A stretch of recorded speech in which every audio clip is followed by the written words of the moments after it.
আজ উধারবন্দের এপিডিসিএল কার্যালয়ে বেলা 11:30টায় all Assam electricity consumers association Cachar জেলা কোঅর্ডিনেশন কমিটির পক্ষ থেকে এসডিইর নিকট স্মারকপত্র প্রদান করে দাবি জানানো হয় যে জোর করে স্মার্ট মিটার প্রতিস্থাপন করা চলবে না।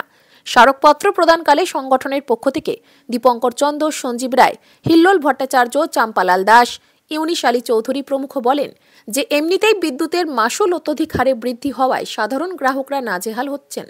জনগণের পক্ষ থেকে বারবার অভিযোগ করা হয়েছে যে তাদের ব্যবহারের চেয়ে অনেক বেশি বিল আসছে। এইসব অভিযোগ নিষ্পত্তির ক্ষেত্রে বিদ্যুৎ বিভাগ যেখানে সম্পূর্ণ ব্যর্থ, সেখানে ঘরে ঘরে প্রিপেড স্মার্ট মিটার ব্যবস্থা বসাতে তৎপর হয়েছে। তারা বলেন, প্রিপেড স্মার্ট মিটার ব্যবস্থা সম্পূর্ণ ইন্টারনেট নির্ভরশীল। উত্তরপ্রদেশে সম্প্রতি 12 লক্ষ স্মার্ট মিটার বিদ্যুতের বিল সঠিকভাবে নিরূপণে ব্যর্থ হওয়ায় বাতিল করা হয়েছে। বিভিন্ন রাজ্যের জনগণ ইতিমধ্যেই স্মার্ট মিটার প্রতিস্থাপনের পর বেশি বিল আসার অভিযোগ করেছেন। সেখানে আসামে পুরনো বৈদ্যুতিক তার, ট্রান্সফরমার ইত্যাদি বহাল তবিয়তে রেখে স্মার্ট মিটার ব্যবস্থা চালু করা কতটুকু কার্যকর হবে তা বলাই বাহুল্য। এছাড়াও প্রিপেড ব্যবস্থায় যেহেতু অগ্রিম বিল প্রদান করতে হয়, তাই এই ব্যবস্থায় পরিষেবা প্রদানের নিয়মের পরিপন্থী।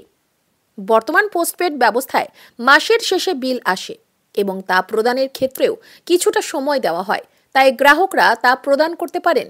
কিন্তু প্রিপেড স্মার্ট মিটার ব্যবস্থায় রিচার্জের টাকা শেষ হলেই বিদ্যুতের সরবরাহ বন্ধ হয়ে যায়। ফলে মাসের শেষে রিচার্জের টাকা ফুরিয়ে গেলে দরিদ্র পরিবারের মানুষকে বিদ্যুৎহীন অবস্থায় দিন কাটাতে হবে। সংগঠনের পক্ষ থেকে সম্পূর্ণ তা বাতিলের দাবি জানানো হয়। সেখানে এছাড়াও উপস্থিত ছিলেন ইউথ এগেইনস্ট সোশ্যাল ইভিলসের উধারবন্দ বিধানসভার কমিটির সদস্য সহ উধারবন্দ এলাকার বিদ্যুৎ গ্রাহক যথাক্রমে নেহারুল আহমেদ মজুমদার, মান্না কর্মকার, মন্টু তাঁতি, Utpal Kumar, forum for social হারমোনির সারওয়ার জাহান লস্কর এবং কামরুল ইসলাম তালুকদার, নূর মোহাম্মদ খান, জাকির হোসেন তালুকদার, সুমন আক্তার, এবাদুল আলম বড় ভূঁইয়া, মাহমুদুল আলম বড় ভূঁইয়া প্রমুখ। ব্যুরো রিপোর্ট, নিউজ অবিকল।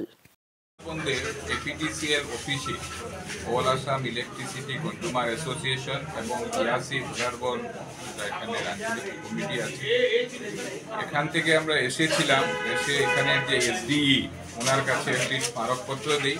আমরা ওনাকে বলি যে স্মার্ট মিটার যেটা এখন বিভিন্ন জায়গাতে আনা হয়েছে, সেই স্মার্ট মিটার সম্পর্কে বিভিন্ন অঞ্চলের মানুষের মধ্যে একটা আতঙ্ক আছে। আমরাও ইতিমধ্যে লক্ষ্য করেছি যে স্মার্ট মিটার আসার পর বিল অনেকটা বেশি আমাদের দিতে হয়। এই যে অবস্থা, এই অবস্থার মধ্যে যদি কোথাও গিয়ে জোর করে স্মার্ট মিটার নিয়ে যাওয়া হয়, কারো বাসা থেকে জোর করে বসানো হয়, তাহলে মানুষের মধ্যে রিয়েকশন হয় এবং এটা যে কোনো সময় একটা বড় ধরনের ঘটনা ঘটে যেতে পারে।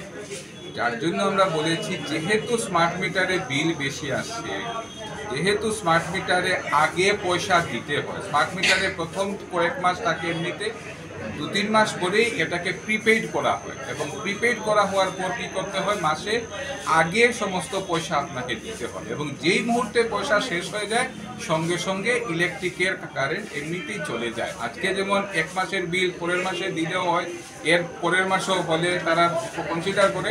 স্মার্ট মিটারের ক্ষেত্রে প্রিপেড হওয়ার পর কোনো কনসিডার নেই, পয়সা শেষ সঙ্গে সঙ্গে কারেন্ট বন্ধ হয়। সবার হাতে সবসময় পয়সা থাকে না, সব মানুষের আর্থিক অবস্থা যে স্মার্ট মিটার কোনো অবস্থাতেই কারো বাঁচাতে লাগানো চলবে। এইগুলো বিষয় নিয়ে আমরা এসেছি। পাশাপাশি আমরা লক্ষ্য করেছি যে ইলেকট্রিকের বিল প্রচুর আসে। আগে আমরা 100 ওয়াটের বাল্ব জ্বালাতাম, 60 ওয়াটের বাল্ব ছিল, এখন আমরা 5 ওয়াটের বাল্ব জ্বালাই, 10 ওয়াটের বাল্ব জ্বালাই। কিন্তু দেখা যায় আগের যদি কেউ আমরা যদি 200 টাকা বিল দিয়েছি, আজকে দেখা যায় 400-500 টাকা বিল দিতে হচ্ছে। এই যে অবস্থা, আবার অনেকের বাসাতে 25,000 টাকার বিল চলে যায়, 7,000 টাকার বিল চলে যায়, 10,000 টাকার বিল চলে যায়, কী করে চলে যায় এটাও বোঝা উপায়। এই সমস্ত বিষয় যাতে না হয়, এই সমস্ত বিষয় নিয়ে আমরা এসডিও স্যারকে দিয়েছি আজকে এবং আগামীতেও আমাদের এই আন্দোলনটা অব্যাহত থাকবে। আগামী 29 তারিখ গুয়াহাটিতে একটা সমাবেশ আছে, গ্রাহক সমাবেশ। আমরা সবাইকে অনুরোধ করছি যে সেই গ্রাহক সমাবেশে যাতে সেখানে উপস্থিত হন এবং পাশাপাশি স্মার্ট মিটার নিয়ে আসলে আপনারা তাদেরকে খুব ভদ্রভাবে বলবেন যে এটা আমাদের দরকার নেই, বর্তমান যা আছে সেটাই আমাদের। এই কথাগুলো নিয়েই আমরা